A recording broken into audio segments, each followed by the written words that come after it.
Thanks. Hi, Steph. Did you make it in? That's for sure. Yeah. Oh, good. Hi, Armando. I'm here too, then. I'm here. Hi, both of you. Can you see us? Yeah. Is it noon? Yeah, we can see you. Okay, great. Well, I'd like to introduce everybody to Paul. He's our new member who is replacing Ginny. I don't know if you can see him on the camera. But there he is sitting next to Patty. So Patty, Paul, and John and I are here in person. Jamie said she's not able to make it today, and Freda might be on her way, but she wasn't 100% sure if she'd get here in time. And then, I don't know, John, do you want to take it away?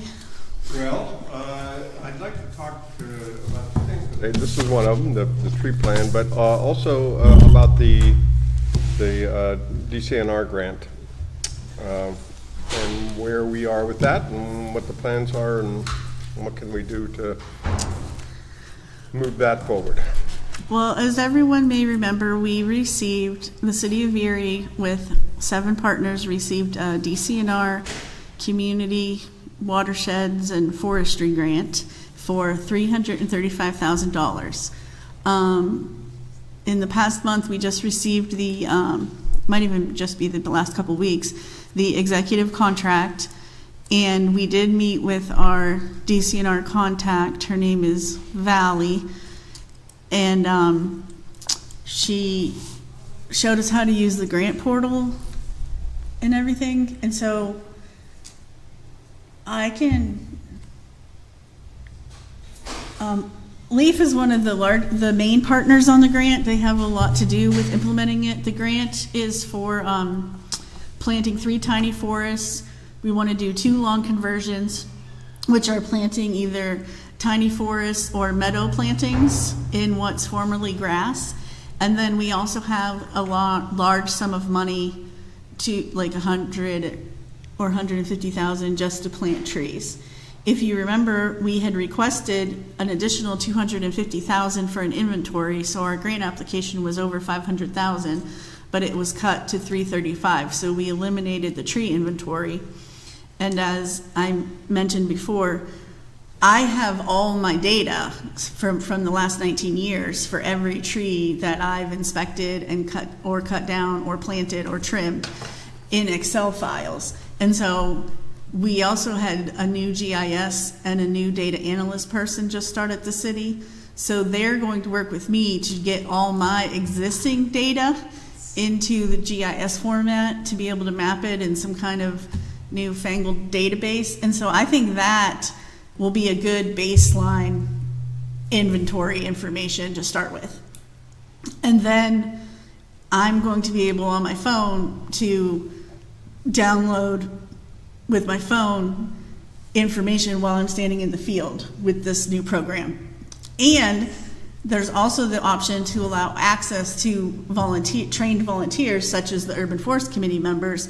If they're out in the field and they want to download tree information too, you'll be able to do that, or like people who attend tree workshops and we've trained them.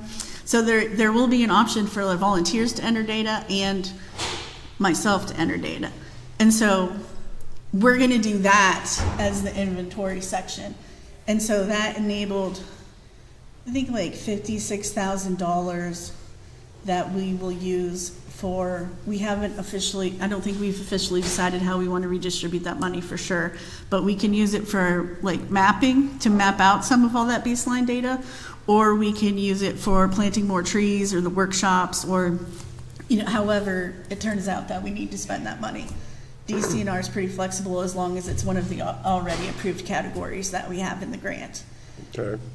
And we can proceed with expenditures. All the expenditures we've already done this year count toward it? Yeah, we just have to go into the grant portal, and the first step is to do a work plan. Okay. And then DCNR, Steve Leskowski, our local Erie County Forester, we'll approve it, and then we can get it approved, and then once it's approved, we can request reimbursement. And we can also get 50% of the funds up front for working capital, because I know LEAF, as one of the main partners, is still a smaller group, and so it would be nicer to have some upfront money for them, rather than working out of pocket, because they've been doing work, I think as far back as January. And so they have a whole bunch of work done to report. And so our 6-month report is actually due, even though I only got the contract 2 weeks ago, because it officially started January 1st, which is funny. And so I'll have to work on that. But the good news is we also have a person who has a new job is also taking on the job of helping with grant administration, Jackie Spry. So on some of the emails, I've been including her, so it won't just be me trying to keep up with everything. Jackie will also help keep us on track and can enter data if it's sent to her. So whenever, like LEAF or any of the other partners send data, they can send it to myself and Jackie, and between the two of us, we should be able to get everything on track and keep going. And she's very organized, and she loves the DCNR grant portal because it's so organized, even though I hate it and I hate doing all that kind of paperwork. So I'm excited that Jackie's willing to help with the grant administration. That's great. Okay.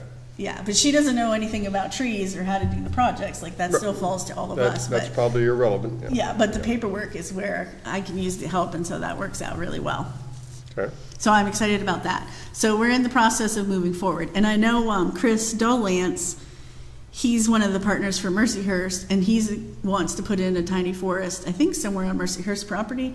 And so he's excited to get moving on the project too. And I know I've seen a couple emails from LEAF folks about the tiny forest. So we need to have a tiny forest meeting connecting the tiny forest partners, because he is excited about getting started too. Because for the tiny forest projects, Paul, I don't know if you're familiar with them. I'll let John explain it. He's way better at it than me, but there's a lot of prep work.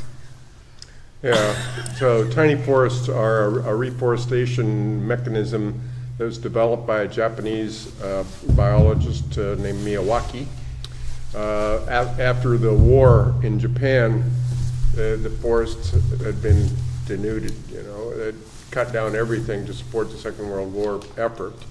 That everything, well, not everything, Japan is covered with trees, but most of it, it's on mountains that are too steep to deal with.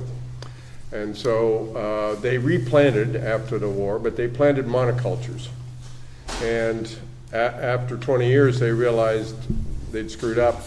They didn't have the forest that they thought they would. They had all kinds of disease problems and pest problems, and because they planted all these monocultures. So Miyawaki developed a system to rapidly reforest areas, and the system was picked up by a fellow in India, another engineer who worked for Sony, which is the corporation that Miyawaki was contracted by. And they've planted thousands of tiny forests across India. Finally caught on in Europe 5 years ago or so, and now they're planting them all over Europe, and we've actually planted one here. It's in its second year. It's in its second year, yeah. And you wouldn't believe it. You wouldn't believe how those trees have grown. Whereas all the trees that we've been planting around the community, one tree here, one tree here, one tree here, they tend to grow 6 inches to a foot maybe in a year. And we're happy when they finally poke out of their shelter. The ones in the tiny forests, they grew, literally, they doubled in size. And so the ones that were the taller seedlings that were 3 feet tall are now 6 feet tall. It's amazing in 1 year. Yeah, it's really cool. When you drive down 38th Street, you can see it from the street. Actually, you can stop and see it. I went to see it last Wednesday Uh-huh. because Chris came and talked to our Master Gardener program Uh-huh. earlier this month. He's a very good presenter, by the way, if anybody's looking for one. But he's very excited about the process. It is innovative, and the Master Gardeners were certainly excited about it. And it is very impressive when you go through garden that's only been there This is less sec- than 2 years. This That's is the right. second growing season, I That's think right. he said. Maybe we should have an on-location meeting there. I- Check we it should, out. we should do that, should. because Yes. it's inspirational. That would be fun. Yes. So the basic technique is that you prepare the soil. So you dig down preferably 3 feet, but 2 to 3 feet, you excavate the soil. You mix in a lot of organic matter, which most tree planting things know you don't fertilize the trees when you plant them. But in this case, you do. You mix in lots of organic matter into that soil, and so it can be compost if you're just doing it and then you're going to plant it. But better is to prep in advance, and you can put anything in there, wood chips, whatever, just so it's organic material that's going to break down over a period of time. And then you plant them very closely. The one in Mercyhurst, we planted 3 per square meter. Sometimes they'll plant up to 5 or 6 per square meter. We also inoculate the soil with a couple buckets of forest soil to get the mycelium, the fungus that the trees depend on and communicate through. And so we take a couple of buckets. At Mercyhurst, we took like 2 5-gallon buckets of soil and scattered that as we mixed it and dug it up. And that creates an ideal growing situation. And typically, the tiny forests grow at a rate 7 to 10 times as fast as conventionally planted trees. It's So, crazy. yeah, it's super weird. cool. It is very cool. Yeah, it's amazing. So in India, they've focused especially on it's all about planting native trees too. But in India, there's a lot of fruit-bearing native trees, and they've focused on that because it's a means of providing food for people. And we've done some of that too. I know we're filling in with some pawpaws and the ones that didn't survive in the tiny forest Mercyhurst, and we had a really great response. We had 90% survival Wow, that's really good. of those seedlings till the rabbits came in after we pulled the shelters off and snipped a whole bunch of them. I mean, they're still surviving, but we had to reshelter Tasty them. little trees, yeah. Yeah, so, and we identified another site that Grace Rhodes, who's one of the staff at the Arboretum at Leaf, identified a site in the Sisters of St. Joseph Network neighborhood up at 25th and Wallace. There was a fire there that the house burned and they took it off, but they didn't prep the soil or anything. They didn't dig out the foundation or anything. So I'm thinking we might be able to get the redevelopment authority to work with us on that. And I'm going to approach them about that. The expense in the tiny forest project so far has been for the excavation.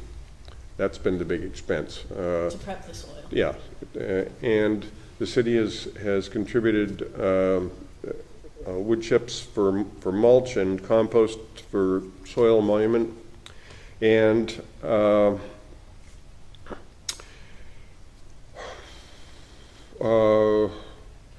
you have to tend the tiny forest the first 2 years, do a little bit of weeding. This spring, with a couple of volunteers from the college, weeded the one up at Mercyhurst. Took us half an hour or so with shovels. Mostly it was dock, red dock and burdock that were the survivors through the mulch. And you need to water them if you don't have the rainfall for the first couple of years. But last year worked out all fine, and that we planted them in a relatively damp spot there at Mercyhurst. So that avoided that. So watering for the first 2 years is an issue and a little bit of maintenance, but after that, then they just take care of themselves. They just grow. So some of the trees don't survive, of course. I mean, over time, they fade out, and Yeah, and normally seedlings, individually planted only have a 50% survival rate. So 90% survival rate's really good. Yeah. The trees like friends. Yeah, yeah, yeah, it's quite remarkable. So, I'm hoping that we can proceed with this fall planting the one up at 25th and Wallace. Chris has got a site. Last time, Mercier's contribution to that project was to pay for the excavation. They used their green funds for that.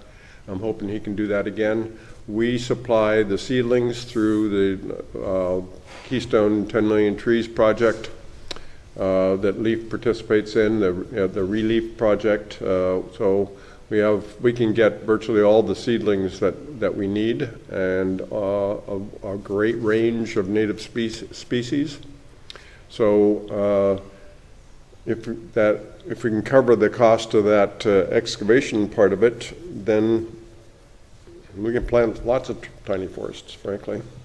Yeah, and this grant covers that expense for the 3 that we put in for. Right. And then another aspect of the grant is conducting some tree workshops for citizens, whether they're tree care workshops, how to take care of newly planted trees, or tree pruning workshops we could have. And it's a 3-year grant. It might even be 4 years. I don't remember off the top of my head. And so once we start getting some of the residential trees planted, then we can start scheduling workshops, and that's something that the Urban Forest Committee members can help out with too, is being at some of the workshops. And so that's the update on that grant. Good. Did Steph or Armando, you have any questions? Also, Jacob, can you hear me? The Zoom administrator? I don't have the computer mouse anymore, so I don't know how to check if somebody's in the meeting. We're all good? Okay, thank you. We got a thumbs up. We can hear. It's all good information. And I just wanted to say again, congrats on getting that grant. Oh, thank you.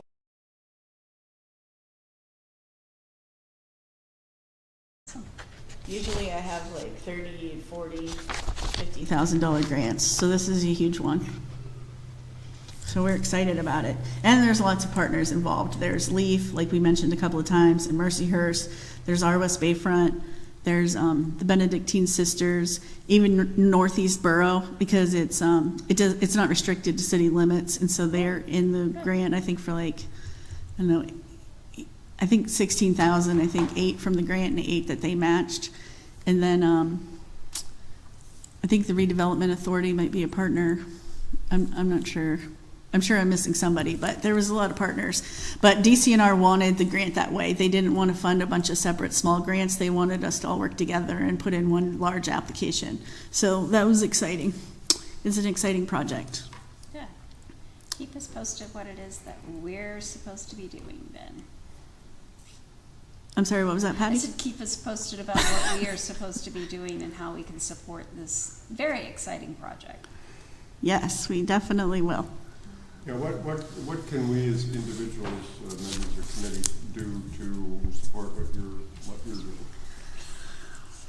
Well, I think we'll be able to ask you to possibly, if this is something committee members would like to do, we have to find a lot of sites to plant new trees. And so that usually involves walking neighborhoods and going door to door and knocking on doors and asking people if they would like a new tree. And in the past, when we've done like mass mailings saying here, you can get a tree if you reply, nobody replies. I've done mailings where they said, well, you're getting a tree unless you reply you don't want one. And then the trees start to get planted and then everybody doesn't want one. And then we have to scramble to find new sites. So the best method, even though it's time consuming, is to just walk the neighborhood door to door and ask people if they'd like a tree. But that's why we have partners with our West Bayfront, and like the Bayfront Eastside Task Force is always can help with stuff like that. So even though people haven't committed to the grant, there's still a lot of neighborhood groups like the Sisters of St. Joseph. There's a lot of groups out there and neighborhood watches we can contact, but that still might be something that Urban Forest Committee members could help with. Or we could, and 2 or 3 people can get together and go together. You don't have to go out there by yourself. Well, how about if we look at, what best in our West Bayfront and the Sisters of St. Joseph, if we determine the areas that they function in, and then look at, that still leaves a large part of the city that's not covered. And of course, part of that city is Frontier and Glenwood, and we don't need to focus on them. Not that we don't want to plant trees there, but they've already got a lot of trees. Yeah, and the grant prefers us to focus on, Low to medium income neighborhoods. Yeah.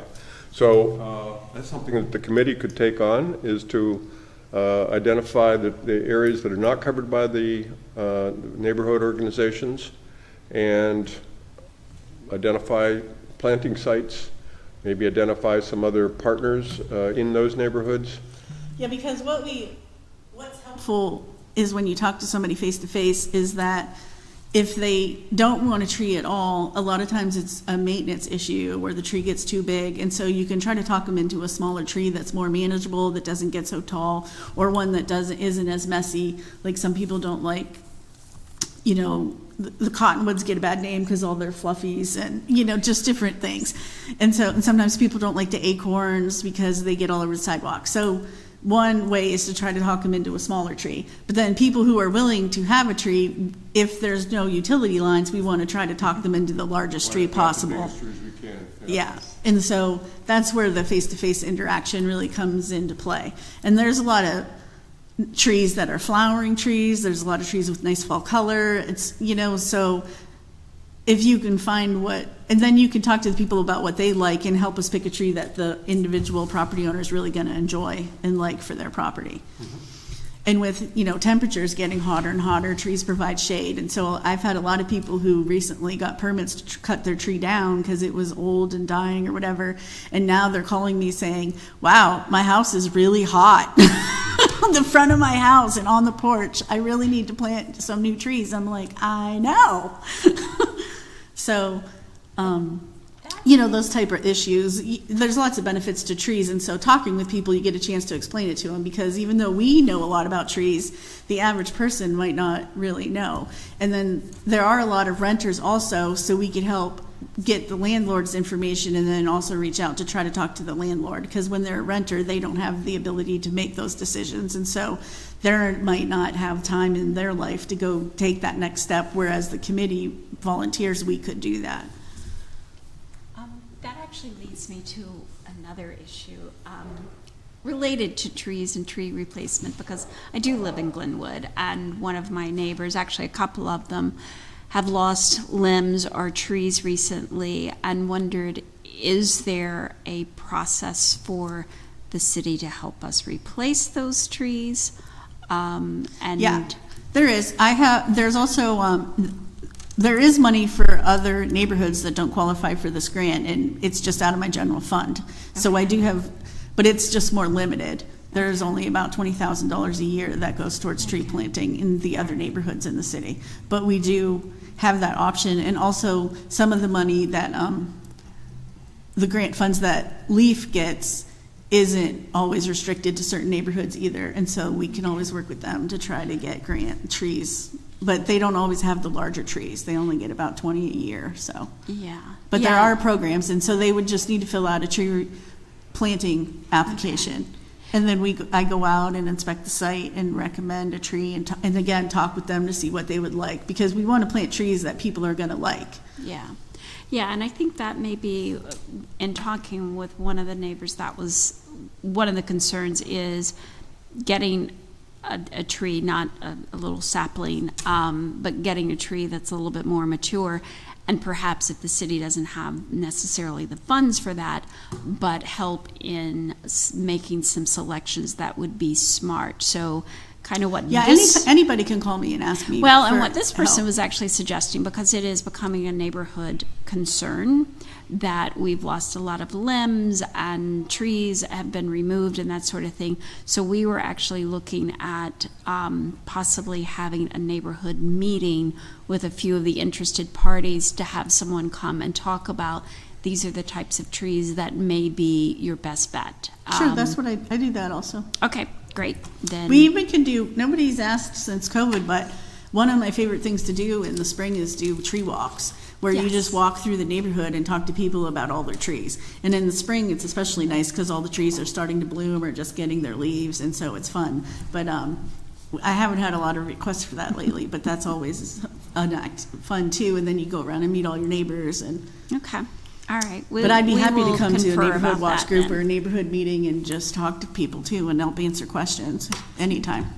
All right, good, thank you. Okay, so if we were to do this, if individual committee members could take some time and stake out a neighborhood that needs some trees and talk to people, what do we need? We need some kind of a handout that tells them what we're doing. We need some kind of a Maps.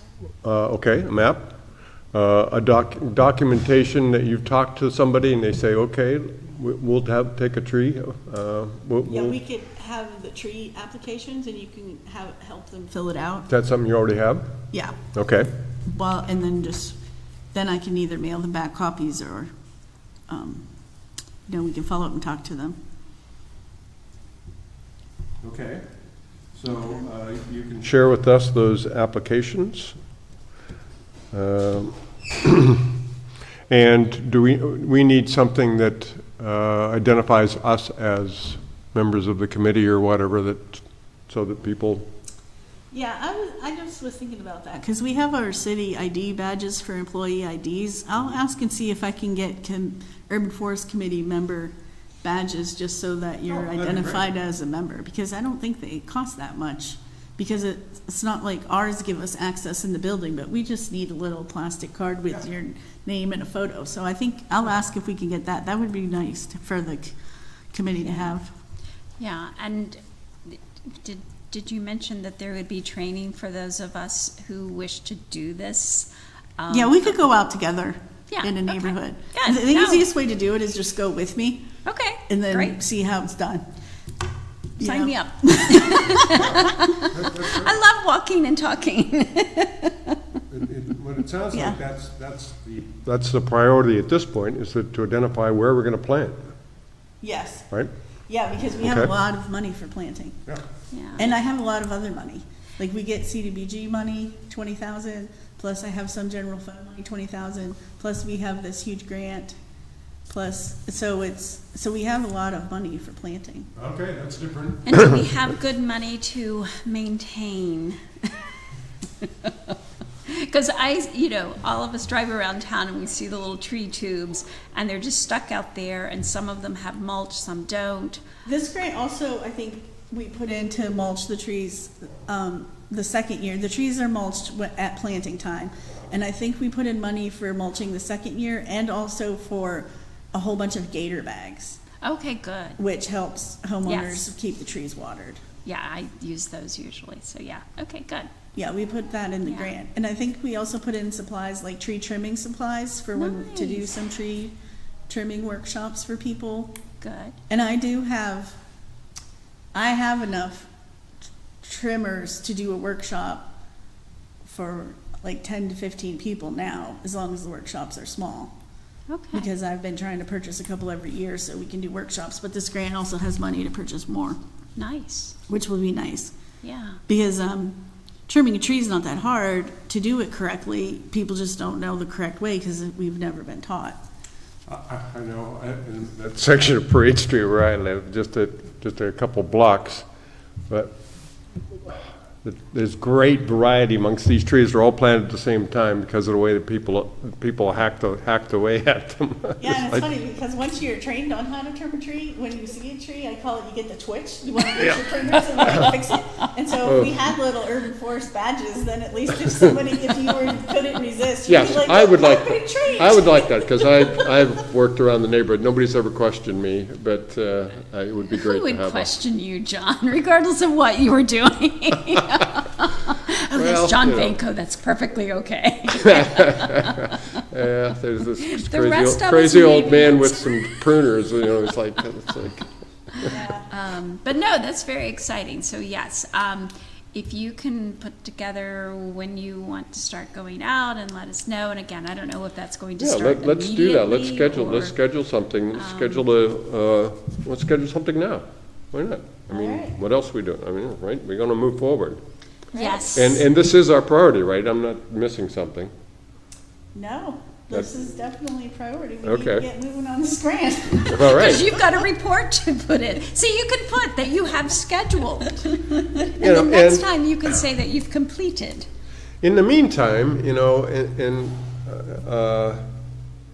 and maybe this is something that we could focus on, is to take a look at the city with Google Maps or whatever, and there's some glaring places where there are no trees. There are, And- and that's and- why I'm excited to get some of the data, to get this mapping program up and running, because there's whole sections of the city without trees, and like, I might not even know they're there. Exactly. I mean, If nobody there's ever requested a tree and never asked to get one cut down, there was no reason for me to ever go to that neighborhood. But I'll drive down streets and they're like, there's no tree no on the trees whole there. block. And I'm like, what is going on?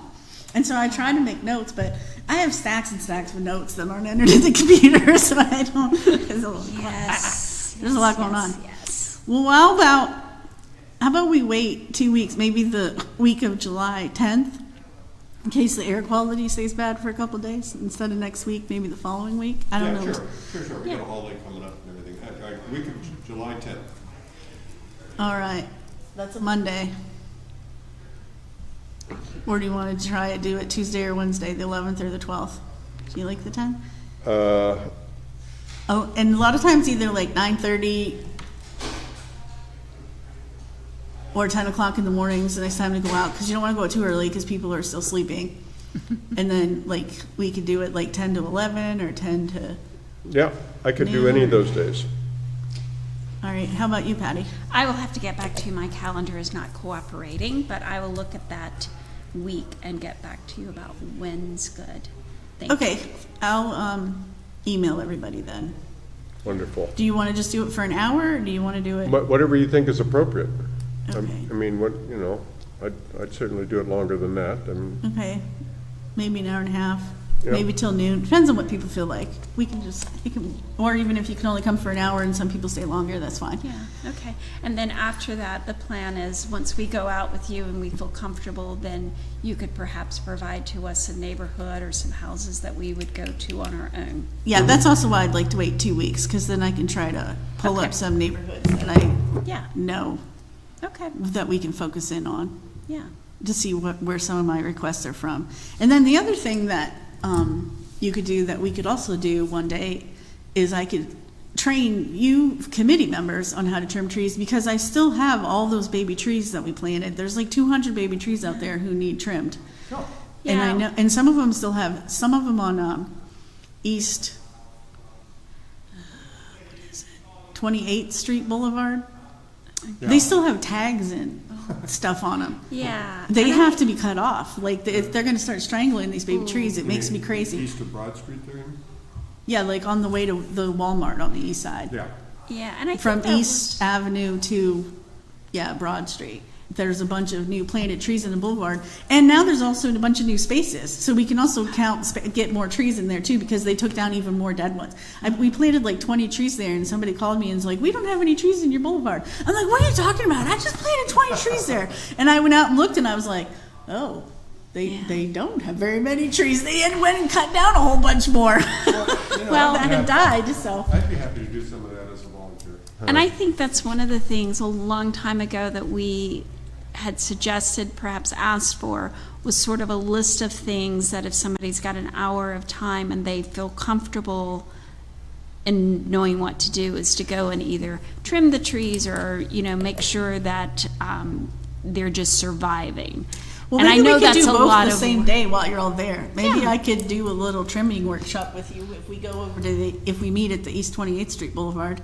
And then we can also go door to door in that neighborhood, because there Yeah. are Yeah, I like houses that. that don't have trees. But Yeah. I know that boulevard, those baby trees really need attention. Then we need to make them a priority if we can. Okay. It was funny, the other day I sent our tree crew out to trim a tree, and I'm like, well, they're baby trees. And he's like, he said it's 18 inches. I'm like, okay, they're teenagers.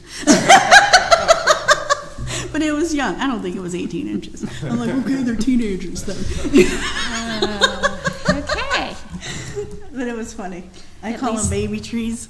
They're my babies. Sure. No, I get that. So, yeah, no, that would be good. All right, well, I'll email Monday, Tuesday, or Wednesday, like 10 to 11, possibly till Okay. noon, and see who's available. Yeah, And then I'll get it a specific place where we can meet over there. Good. okay, great. And that'll be fun. Yeah, we'll do a Yes. door-to-door and trim. You think you might make it, Paul? I'm ready. All right. You could probably lead the class. Actually, that's my old neighborhood, my paper route area. I lived on East Avenue, 27th, 28th. Yeah, that's true. And I had 28th, but East Avenue up toward like Reed Street, somewhere around there. So I know where we're at. All right, great. Yeah, we'll be a little tree gang. Good. Another boulevard I'm thinking of, Sarah, but I haven't been across there, is Fairmont Parkway. Yeah. I'm going to guess there's probably no trees in that boulevard there. No, Very no, few. that's not true. She's planted. I planted 50 trees there, Okay. but a lot of them died. And so, and a lot of them either didn't get watered or the lawnmowers and weed trimmers hit them. And so that's one of the benefits of also having these gator bags. While the gator bags are on the tree, the weed trimmers can't hit the trunks. So I want to replant. We do need to check the babies to see, but a lot of them died. And then plant new ones in the missing spaces. But I really would like, I don't have permission to do it yet though, to try one of the lawn conversions on one of the blocks on Fairmont Parkway. And so to plant like wildflowers and trees in the boulevard and not mow it. And just to try it out. Because the mowing is a huge expense for the city, and when we try to plant trees, the lawnmowers, they're not paying attention, they're hitting them, or they're hitting the trees with weed trimmers, and then it kills the tree. Because those baby trees are only 1.5 inches wide. If you hit it with a weed trimmer the whole way around, that kills it. You're ringing the whole tree and it dies. Yep. I'm glad you brought that up because the other week I was walking from my neighborhood down to the zoo on the sidewalk, and there was a young man, and I took a video of him. He wasn't doing anything wrong. It was just a really good opportunity on 38th Street as you're going down to Glenwood Park, I think it is. The hills there are just so steep, and this poor guy is on his riding mower, and he's backing up and so forth. It is dangerous for him to do that, in my opinion, for this little strip of grass that is used for what purpose. So I would very much like to see some of these areas converted to no-mow, wildflowers, ground cover, whatever, because it's expensive, it's dangerous, it's noisy. Yeah. So I would be, and I did, I took just a couple snippets of video. Again, he was not doing anything wrong, and he did ask, are you okay? And it's like, yeah, I'm fine. But his mower was still going, and I was walking, so it's like, nope, everything's good.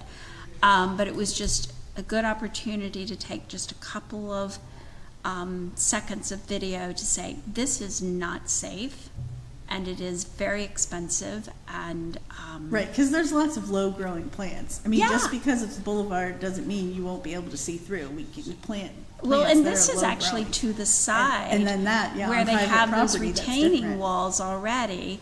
And I'm like, Yeah. why would we not just put something there that would grow? So, and again, that just happens to be in my neighborhood. I'm sure there are lots of other areas. And I know that that's something that a lot of cities are trying to do. When I lived in Akron, it was called the Devil's Strip, between where the curb is and where the sidewalk is. And they were certainly trying to get people to grow different things.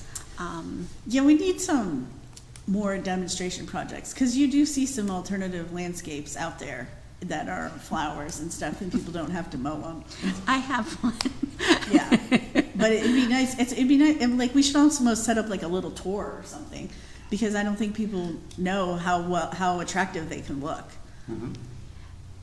Exactly. So whenever I'm driving down the street, I see one, I always pull over and try to take pictures, so like I can put a presentation or something together, because people just assume they look like weeds, and that's not true. There are lots of different options, and it is becoming more mainstream now that there are articles and articles in the newspaper and magazines and that sort of thing, that it's becoming more important. And I was just reading an article about Salt Lake City, and They, of course, were doing lots of green grass and whatever. Well, they are now going to alternatives. Their environment is, of course, different than ours, but it was Zero indicative escaping. of the problem, is that it doesn't make sense to have turf grass everywhere.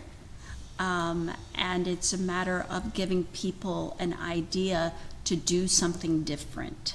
So, Yeah, it'd be nice, we need to come up with, maybe as part of our education for the DCNR grant, that we could come up with some kind of a pamphlet or a handout for the lawn conversion to, to describe what natural Yeah. plantings look like and to encourage people to do it. Because Yeah. even I have property out in the county, and my neighbor, it used to be a hayfield, and so they would let the grasses grow up and mow it once a year, and then the grass grows back, and so there's hundreds of butterflies and grasshoppers.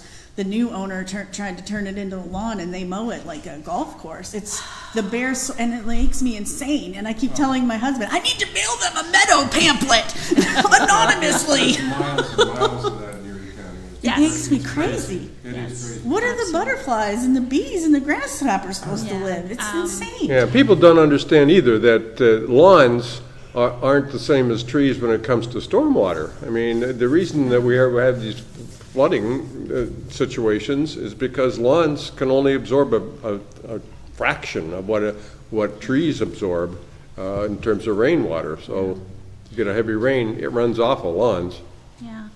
Yeah, so I think the sooner that we can start with the education, the better. And perhaps that's one of the things that we could do, is we could all submit to you some suggestions of where alternatives to lawn are, and post them on our website, the city's maybe we could partner website. with Master Gardeners on that too, creating a pamphlet or a brochure or something. We'd be happy to. Yeah. And And I know that's that's one of, something Fred is working on too, I think. yeah, one of the other things that just popped in my mind is signage for the meadow. Is that are there funds in the grant for signage and public education? Because that Yes. was one of the points that Chris made when he came to talk to us about the Yes, tiny otherwise people forest. don't know what it is. Exactly, They think you're and- just not mowing. Yeah, and knocking on people's doors. Yeah, I was talking to people about No Mow May, and they were like, "What is that?" So, yeah. So, okay. Yeah, signs are very important for those, Yeah. for the lawn conversion areas. And when we're walking and talking to people about trees, we may want to suggest that as well. We might stay at one house for an hour.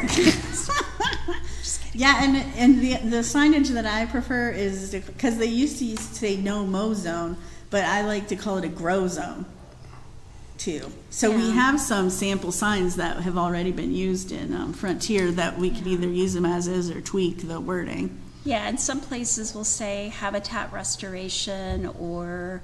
I like just calling them like wild flower meadows or pollinator meadows. Yes, Yeah, exactly. you know, the one we planted in Frontier along, Inside the Bayfront Parkway, made a huge impact. It makes an impact when you're in the park. For the festival, Blues and Jazz Festival, we used to have to put traffic barriers and yellow tape all the way along that strip to keep people from driving up over that curb in their four-wheel drives, you know? Yeah. And that immediately ended. Oh, nice. You know, people see that you can't, that's not a place you can drive to, you know? So, and we don't have to mow that whole long strip of it too. There's several hours of every week or two that somebody isn't mowing that. Yeah, it turned out really nice. Even my boss, Mr. Zisk, the director of Public Works, commented, "Oh, we should put in a meadow like they did over at Frontier Park." And I was almost shocked and dropped my papers. And I was like, "Yeah, we definitely should do that." Well, see, there again, we need examples of where those nice places are that we can post pictures and locations for people to look at, to give people ideas, because people just think, oh, I've got to have a lawn because that's what everybody else in the neighborhood has. So, and excellent. we need to emphasize the importance of native species too. Yes, And the problem with invasives. yes. So like ground cover, like, you know, we could plant English ivy and vinca and pachysandra on the on the medians. Yes, you're right. I mean, they would certainly do fine there and serve the purpose, but, you know, if you go into any of our parks, they're being taken over by those species, from people dumping their lawn waste at the edge of the park, and then takes over. Yeah. Yes, exactly. And there again, we just have to educate people about the importance of it. And I know that the Master Watershed Program was working with the Master Gardeners on surveying, not surveying, Yes, but the Master Watershed Program was yes, trying to work on that stuff too. they were talking to our local garden supply companies, nurseries, about native plants. I have not seen that information yet, but that was one of the things that they were talking about, because it's fortunately becoming more mainstream, because when I moved here in 2007 and asked about native plants, nobody knew what I was talking about. So we've come a long way, but still got a long way to go. Yeah, it's changing fast, maybe not fast enough. But No, no, And the more that people see them, the more yeah. people realize. That's why I think if we can get an example, Well, it's funny because a lot of our native plants are still beautiful, Oh, and they're they'll grow them in gorgeous. Europe. Like in Europe, they grow goldenrod, where we think it's a weed. So, like I told John, like the joke is, I always say, "Well, that's not a weed, that's Solidago," but it's Latin to make it sound all fancy. It's Solidago. all right, you're ahead of us as usual. Yeah, no, that's important too. So, okay, good. All right, well, the other thing that, I want to, we're almost out of time already, to push is developing this plan. Did you two get a copy? Yes, we did. Yeah, I took them copies. So, and everybody on the committee has seen this and has a copy of it, I think, at some point. Stuff, it's just the community tree plan that we talked about, a guide for tree commissions and environmental advisory councils. Oh, that means we can share this with the new AC that's being formed. yes, it's for them as well, yeah. And so, in order to move this plan forward, we need somebody who's gonna actually sit down and draft it. So can we hire somebody to do that with the DCNR grant, or do we have to come up with some funds from elsewhere? I'll have to look into it.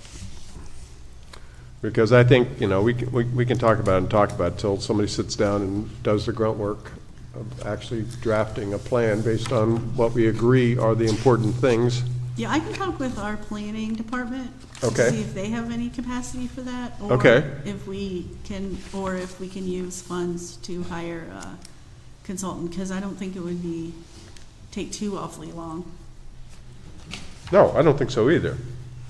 And, you know, I'm sure that a planning person would say, well, you know, here's what I need to know in order to develop a plan. And then that comes back to us to determine what our vision is, what you know, what our values are, what it is that we want to achieve through this plan. Yeah, and I can even request if I could use some of the tree funding for that also, like my regular general fund money. Okay. Because it'd be nice to have this planned so we know what we're doing. Yes. Instead of just responding to requests as they come in, like what is our plan? What are our goals? What are we really working for? I mean, obviously our goal is to plant as many trees as we possibly can, and preferably natives, but it would be better to have more information than that. Well, and we've come up with some of those things about what our goals were, you know, education being a big part of it, and planting native trees, but also, you know, the undergrowth that needs to be there as well. But it would be nice to have it in a nice handy-dandy little plan that we can say, here, Paul, this is our plan. This is what the city is committed to doing. And Yeah, we have most of the information already, Yeah, but it's just and- taking the time to put it all together and making it look pretty. That's Yes. why it probably wouldn't take that much money. No, but something that we could That's a good also idea. go back to presenting it to the city council so that they know what's going on, and what our plan is as well. Yeah, that's a good idea, John, to try to just hire somebody Yeah. to finish it. But yeah, I think, you know, we've been talking about it for a long time, and None of us has said, oh, all right, I'm going to take the next couple of days and work on this. You know? Yeah. So I think that's the way to get it done, is to hire somebody Yeah. or use somebody in the city if we can. That'd be even better, but whatever. Somebody's If we did have funding for it, it'd be nice to also reach out to people that we don't normally talk to about trees, like do the commercial business owners have something to say about it that we don't know, like does industry, are there sections of the community we're missing that haven't talked to? I mean, it'd be nice to do some information gathering from the citizens and the different community members too, if we could. If there's money for that, but it would be nice. Okay, so after all this talking, Sarah's got a lot to do, of course. So Even with businesses, before you move on, like, Yeah. people think if you plant a tree in front of your store, they're not gonna see your sign. yeah, I But know, really- they think that, but it's But all. if you plant it, it's centered right in front of your sign, people are looking ahead when they're driving, so it's that diagonal view. And when they're coming from the other, so by the time you're right here, nobody's looking there, so it isn't blocking their sign. When they plant it off to the side, that's when it blocks their sign. And so like, there's things to take into consideration that we could have in the plan as recommendations and stuff too. I'm sorry to not let you go on, but No, it's that's just right. basic information that people don't realize. Yep, Or like the tree's blocking it now, but it's gonna grow past it, and then we can trim those branches. yep, yep. It's an 80-foot tall tree, it's not a 12-foot tall tree. Exactly. Okay. Is there anything else? I just, was my first meeting, but how do we communicate to the public what we're doing or what we're thinking, or can we use, is there a Facebook page to maybe like a monthly spotlight type thing, like, We don't have that now, but it's something we need to make. But I personally don't know how to make it. And so I don't know if anybody, and nobody at the city seems to have time. I mean, I can ask IT again. I just don't know how to get it done. or even piggyback onto who to the ask. Erie City Facebook page, something Yeah, like and so that? I think we could post stuff like that too, but I just don't know, or do we just need to bite the bullets and make our own Facebook page and then do it Okay. ourselves? I mean, Jamie was really good at that, but that's the other thing I wanted to mention. Jamie, since she has her new job at the art museum, she hasn't been able to make a lot of these meetings, and so she is thinking that she needs to leave the committee because it's getting harder and harder for her to make these meetings. And she suggested perhaps someone else from Leaf would like to join, because she originally joined when she worked at Leaf, and it Yeah. fit in more to her role Well- there. Grace would be great. Well, maybe we could ask Grace then. Because Jamie hates to leave, and especially doesn't want to leave us hanging, but at the same time, she feels like she's not contributing that much since she's taken this new job and hasn't hardly made any meetings. And, you know, most of our events she's been too busy at because she has her own events at the art museum, and she just has a Right. lot going on with her new job. Or we can think about, too, if anybody has any other suggestions of folks they would like to suggest. But I was excited we found someone to replace Ginny so quick. Yay! Well, I got a lot of ideas kicking around. I just want to make sure I No, don't that's overload. great. Because we have talked about connecting to the city's website, if we could have our own little section, or Facebook, or something of that nature, because we do have a lot of information, and it Yeah. would be nice to be able to tell people, here, go to this location and review some of these materials. I'll ask our IT department how they want us to handle that. Can we share the city's website, or do they want us to just create our own? And then we'll go from there on how to make that happen. Because like I said, Jamie was supposed to be working on that with me, but that's also one of the things that kept pushing off because she's been busy. So we'll have to, Well, I have to again, step up my game on that one. since Yeah, we because got I heard one- also awful lot of great ideas that I know there's people in this community that would thrive on that and want to get involved. It's just, we need to get that message out. Yeah. Do you know how to do websites, Paul? With that, Do you know how to do websites and Facebook pages? I do, actually. I manage the Erie, Pennsylvania Sport Fish Association's Oh, well, maybe you could Facebook help me page. figure it out. And I'd be okay with doing that. Or we could just get the stuff together and submit it to whoever runs the City of Erie Facebook page, and Okay, I'll ask them which way they Because I want know us to do it. I've shared a lot of things, I think it's the Bayfront neighborhood, they had cleanups and things like that. And so there's a page called Erie in Need, and it's like the free movies in the park and things like that. And I know I share a lot of that.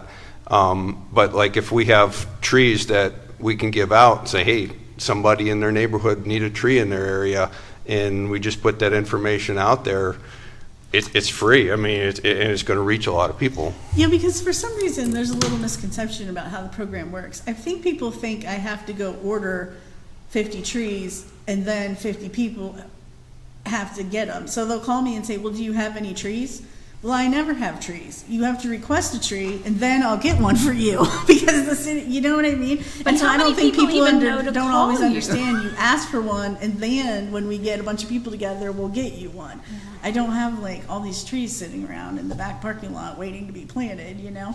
Right. And so you're right. I think people really don't understand. So the more information we can get out there, the better. Or even like you guys were talking about an empty lot, that maybe we get some seedlings and we have a nursery. I know volunteers are hard to get, but I'm sure we could get some people that volunteer to raise those trees to a larger size and more success rate. Leaf is trying out a couple little nurseries, and I think so's the Master Watershed Stewards put in a little nursery. Yeah, they working with I think another DCNR funding, have planted green stake nurseries. We planted one at Leaf, right down along the creek to north of the park, and they were supposed to plant a couple more too. I don't know where else, but so and those are, that one at least is well established and coming along. We'll have green stakes to you know, you can plant lots of places, and especially in your, I'm sure you're aware of if you're involved in the fishery aspect of tree planting, that those riparian plantings are one of the most important things we can do. Yes. So, All right. Armando or Steph, did you have anything before we end the meeting? I sent something in the email because the chat wasn't working in the Zoom, but it's just a link to the resource that I use a lot for, like native plant, meadowscaping, long-term trends, looking at species and stuff like that. So just put it up. What is that website, Steph? It's the Cookie's Indigenous Landscapes, and the website is so can't understand you. Yeah, you're breaking up a little bit. It's hard to hear you. Could she just email it to us? Oh, could you email it to us instead then? Yes, I did. I already emailed it Oh, great. Thanks, Stephanie. to go connect. All right. How about you, Armando? I think he slipped away. I think everything's going good. Yeah, I think it's a good plan so far. All right, great. Thanks. All right. Well, we're a little past one. I do have one last thing, I'm sorry. If you would, take a quick look at the Birdtown, PA. Oh, yeah. I wanted That was a really exciting presentation that I attended through the Audubon Society. And I'm going to try and get her as a speaker to Master Gardeners via Zoom. But a lot of the material is on their website. It's available. And one of the key things is the importance and the connection of native plants to having good bird life.